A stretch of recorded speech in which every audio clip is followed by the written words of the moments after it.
Nicolas Rousseau, le directeur du CFA IRSAP et ISF d'Alençon, est sur le plateau pour nous parler de la diversité des métiers du service à la personne. Bonsoir Nicolas. Bonsoir. Alors, est-ce que vous pouvez nous définir un petit peu ce que c'est que les métiers du service à la personne? C'est très large. Je vais déjà vous parler en fait de ce secteur du service à domicile en fait, qui représente à peu près 18 métiers. Alors c'est un secteur d'abord un secteur d'activité en expansion, en développement, avec de la création d'emplois qui est assez régulière depuis des années. Et puis on a beaucoup de belles perspectives sur le développement de ces emplois dans ce secteur. Alors les métiers, il y en a plusieurs, mais je vais vous parler plus particulièrement des métiers du maintien à domicile en fait auprès des personnes âgées ou des personnes handicapées ou des personnes fragilisées dans leur vie en fait. Il y a deux grands domaines.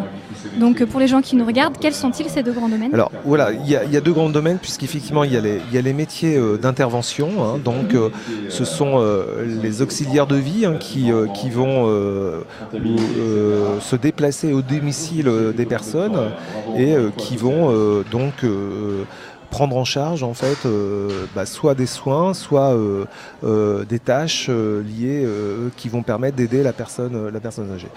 Alors c'est un métier qui est tout à fait intéressant puisque effectivement qui nécessite un relationnel important. Donc je crois que on voit que les personnes qui rentrent dans ces métiers-là sont des personnes qui effectivement apprécient travailler avec les autres, aider les autres.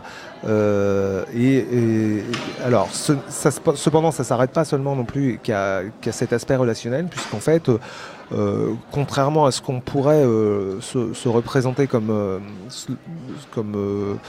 pour avoir comme image sur ce métier, c'est qu'il nécessite aussi de plus en plus des techniques.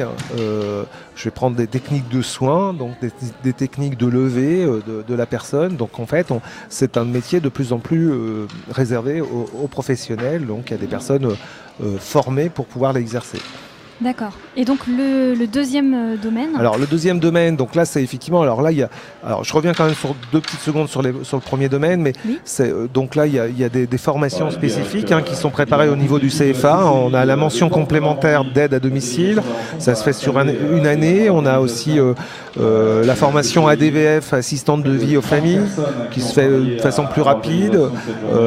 Et nous avons aussi un DEAVS, donc un diplôme d'état d'auxiliaire de vie qui peut être préparé, et tout ça en alternance, en statut en contrat d'apprentissage ou en contrat de professionnalisation. On prépare aussi, puisqu'en fait on forme aussi pour on va dire les métiers de la filière, et donc les deuxième type de métiers, ce sont des métiers plutôt d'encadrant. Donc il y en a un premier qu'on appelle le métier de responsable de secteur. C'est une personne qui va planifier les activités d'aide à domicile en fait. Donc il y a des auxiliaires qui vont tous les matins ou tous les soirs partiront au domicile de leurs patients ou de leurs clients, mais ça nécessite d'être organisé. Donc dans ce cas-là, on a des personnes qui sont chargées des plannings, d'être dans la relation client aussi.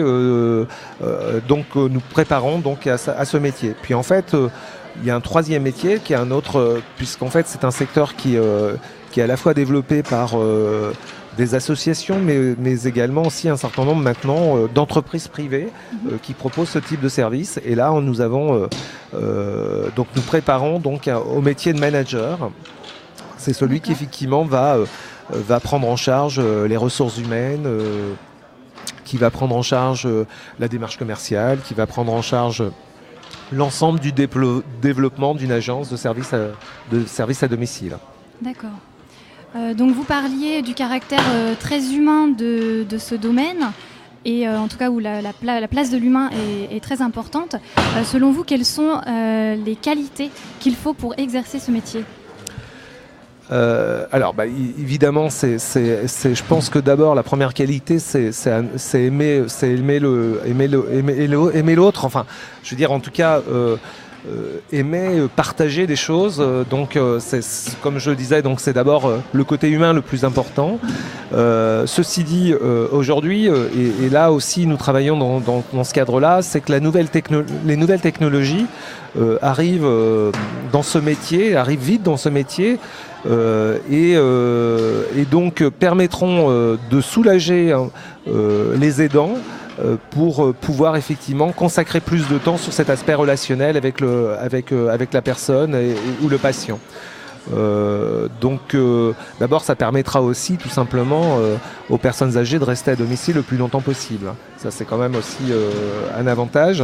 Alors un double avantage parce que généralement elles ont envie de rester chez elles, ces personnes, et puis